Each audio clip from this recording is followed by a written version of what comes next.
Oh boy, it's a classic. Come to life. Day, the earth stood still. We interrupt this program to give you a bulletin just received from one of our naval units at sea. A large object traveling at supersonic speed is headed over the North Atlantic toward the east coast of the United States.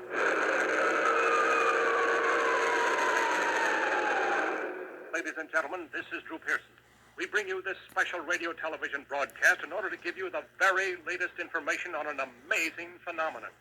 The arrival of a space ship in Washington. The Army has taken every precaution to meet any emergency which may develop. Just a minute, ladies and gentlemen, I think something is happening.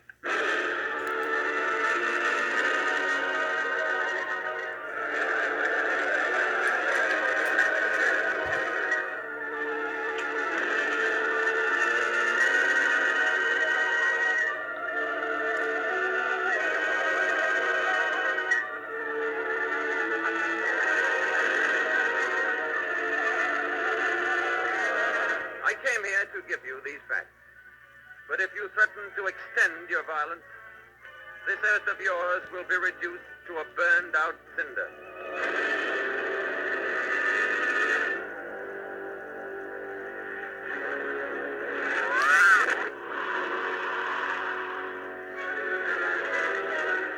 But he's a robot. Without you, what could he do? There's no limit to what he could do. He could destroy the earth. All vehicles, close in. Let's go.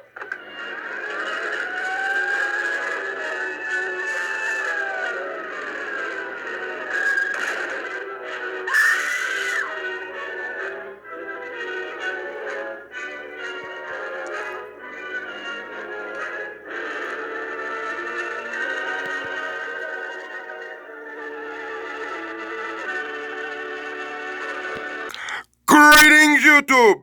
Danny Staten here on the Daily Dan blog. I'm happy.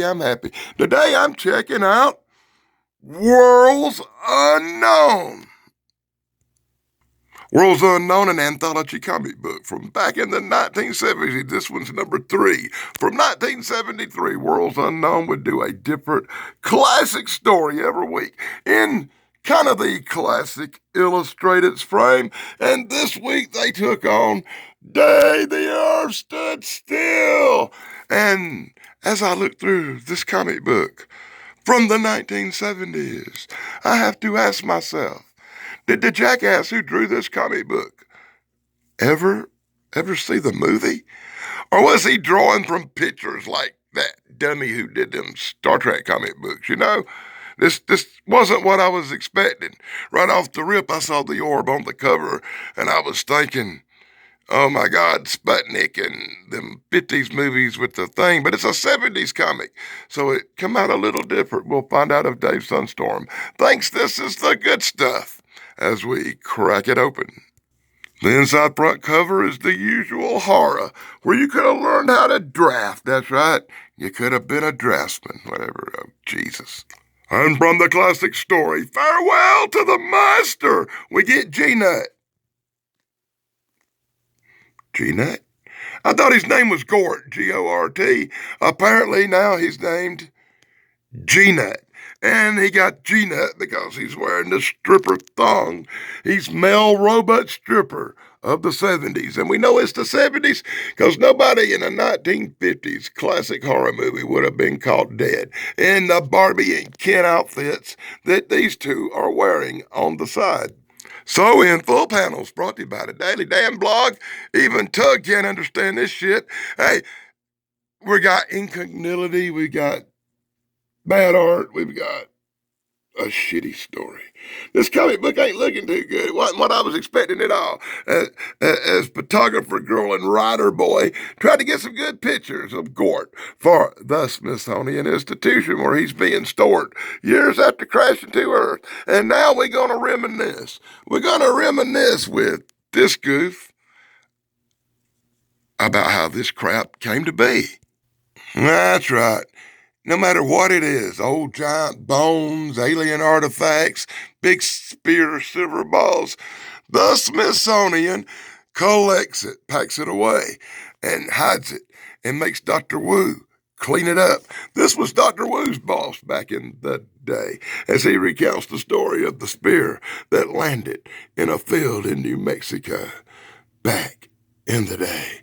This great big silver floating Sputnik-looking orb, this satellite from the past hovered over the field, freaking out the townspeople, freaking out the local police.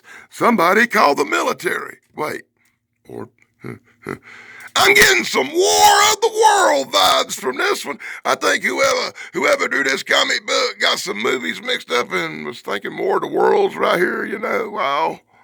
And then we get a commercial because of all that really cool action. Somebody thought young men of a certain age would like to be God, and go to man country. That's right, you could have went to Brokeback Mountain. All you had to do was fill your young ass out this little paper and send it in, and this guy would have come calling. Wah, wah, wah. Well, after the most disturbing ad in comic book history, we see the military encircling the giant sphere in the middle of the field in New Mexico, as the general has rampant dreams of world domination and a fleet of these spears attacking his enemies. The general is a true dumbass.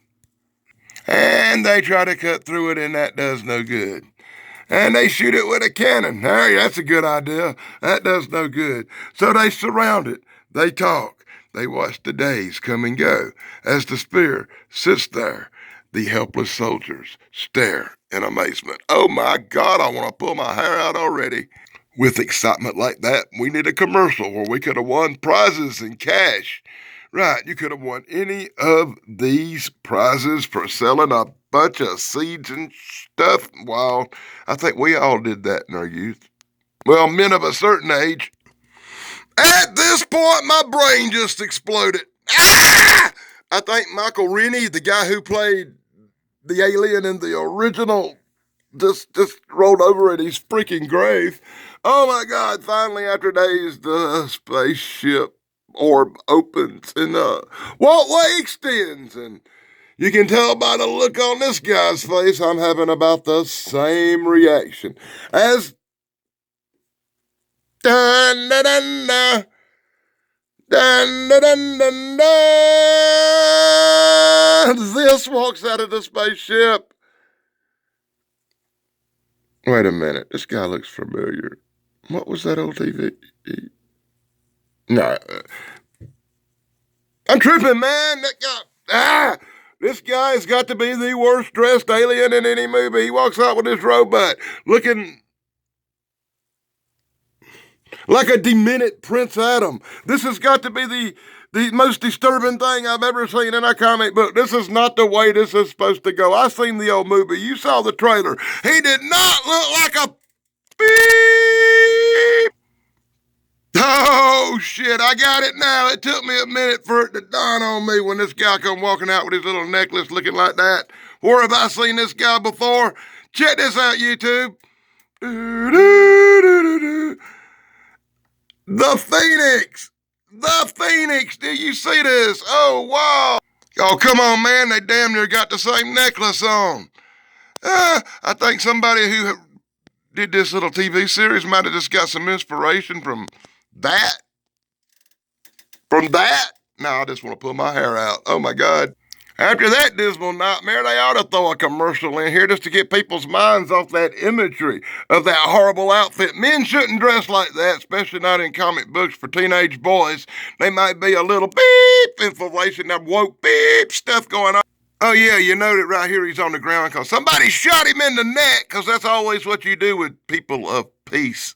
That's right, he came to Earth preaching peace, love, and we need to straighten out, so some jackass shot him in the neck. Well, that's the way it goes on Earth, bitch. You should have known what you was getting into. They encase him in carbonite. They put a plaque up. They stick him in front of the Washington Monument. And by the way, it went from New Mexico in the desert to the Washington Monument. I guess somebody told them about the movie. I am Cartoon, and this is my robot, Gnut. Gnut. They changed his name to Gnut. Gnut gonna stand there for years. So that's the story of how Gnut and Klaatu came to Earth. That is really horrible. So now they're being moved to their new home. Of course, as an exhibit at the Smithsonian. But I guess all this moving around, look at a really cool 70s outfit. Man, that just screams 70s, don't it?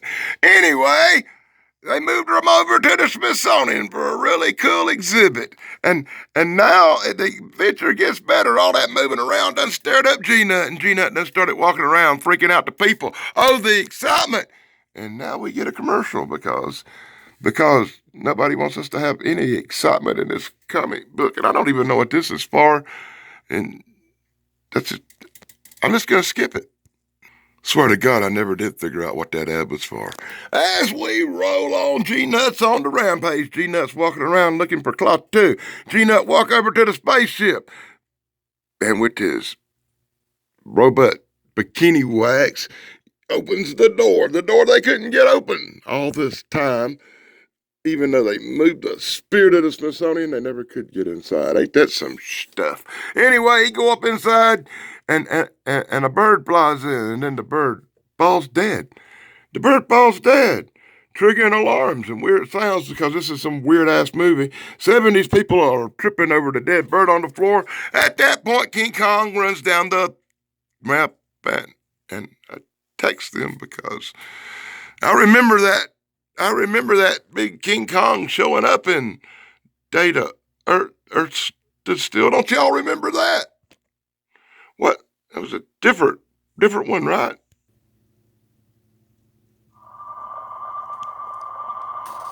Your attention, please. Make your way directly across the courtyard to the main barracks. Leave all your cell phones and cameras here. Helen, I thought it was important to have you part of this team. Don't be afraid. Afraid of what?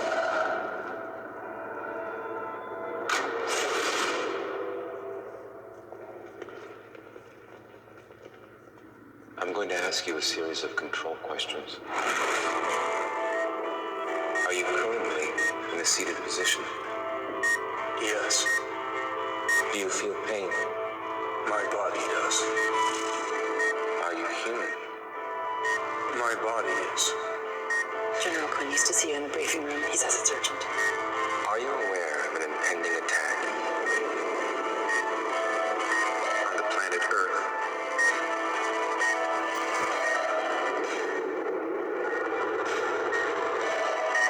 I'll repeat the question. Did you feel that? Feel what?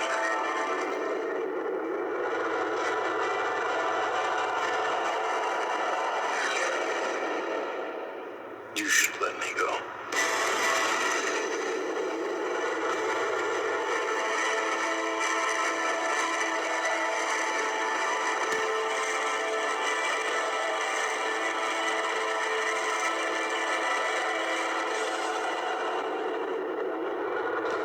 Yeah, I had to throw that in there for my boy Tug, the unapologetic geek.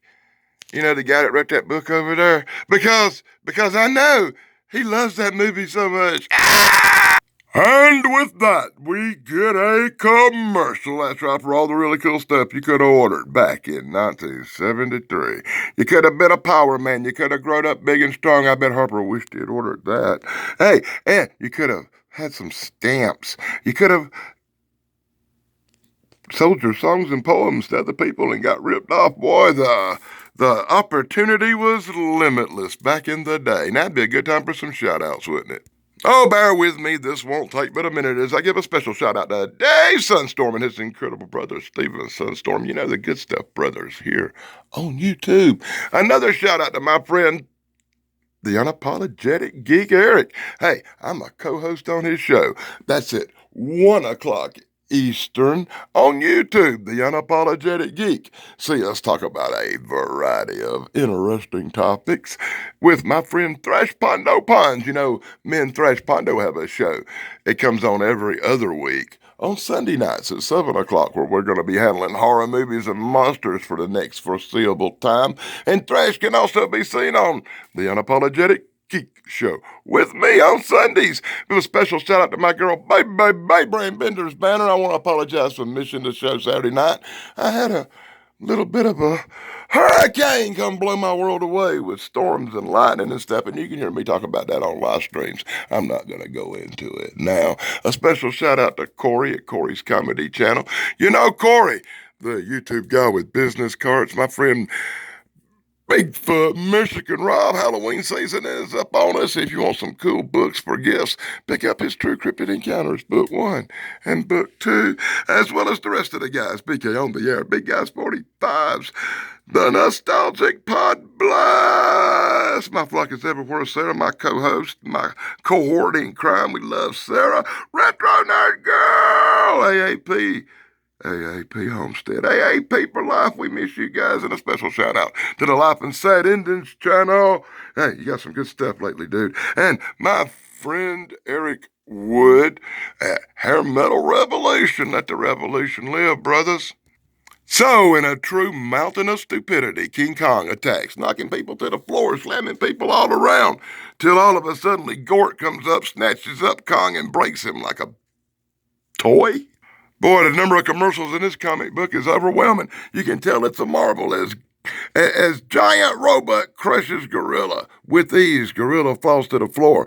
Planet of the Apes will never happen now because Kong has bought the farm. Smithsonian gal runs in and says, "What is happening here?" I think Gnut's using some Gnut powers of mental telepathy on his ass. Bent him over to the floor like a little punk. He's on the floor. He's in mental brain pain. Continued after next page. Because it's a commercial. It's a commercial for Savage Tales featuring Conan, which is probably a much better comic book. And all these chains you could have ordered back in the day. If you had ordered any of this, you're probably going to be a millionaire now. And then you see a picture of Daily Dan sometime around 1993.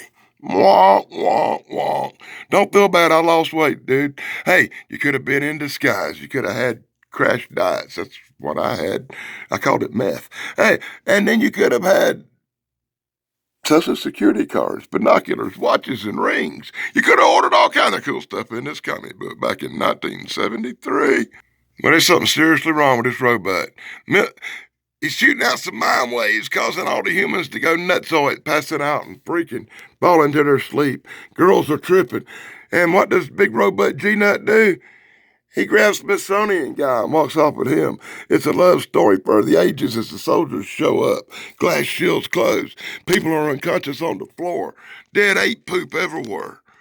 The robot suddenly begins to approach, but looks kind of weird and freezes. What? He went back to sleep. What? The girl in the bed are tripping. The Smithsonian guy who was dead suddenly alive. And what happened while they were all unconscious? Apparently, Gnut breathed a little life back into the dead guy who shouldn't have crossed the zone and got too close to the ship. Boy, this is just too much explanation at the Smithsonian. So while the robot's asleep, they encase him once again in carbonite because that worked so good the first time. What a long review. I'm sorry. You could have sold grit. And they'd give you some shit. And then there was the veterinarian school. Oh my God, more years have passed. And Pretty Boy still encased in carbonite. After all this time and all that adventure, Pretty Boy is still encased in carbonite. Finally, he's moved down to the Smithsonian. They put Gort back in his place, and for years, everybody at the Smithsonian come and checked out the exhibit. But then one day, years later, Gort began to glow red. Gort P. Red. That's right, Gnut's coming alive. He's melting the carbonite again because it worked so good the first time, and you get more commercials for the unknown world of bullshit that you could have paused and read it if you want to. Marone. I have this nemesis named Michael Marone. He likes to read every little word in these comic books. He'll pause it, magnify it, read it, and send me 50 little emails telling me all about what I didn't say. Up yours, Marone.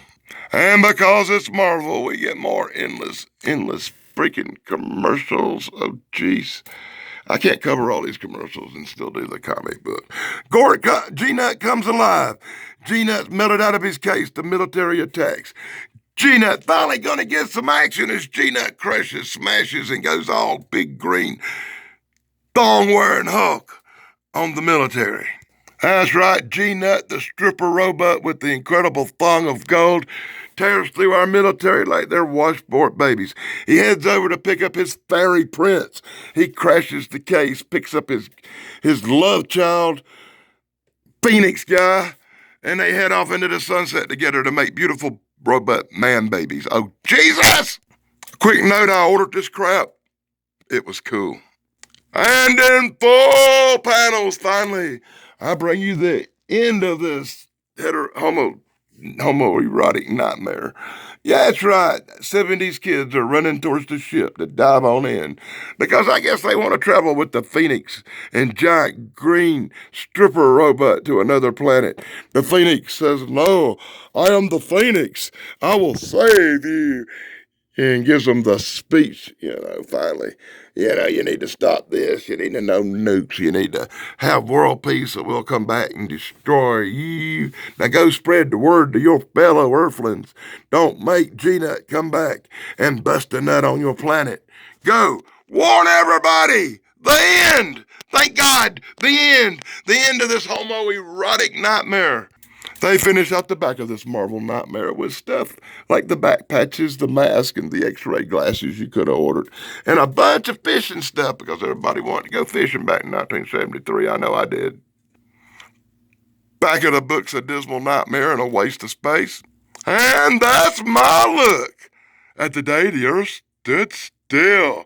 A World's Unknown 1973 special edition based on something that was not the movie or nowhere near the movie.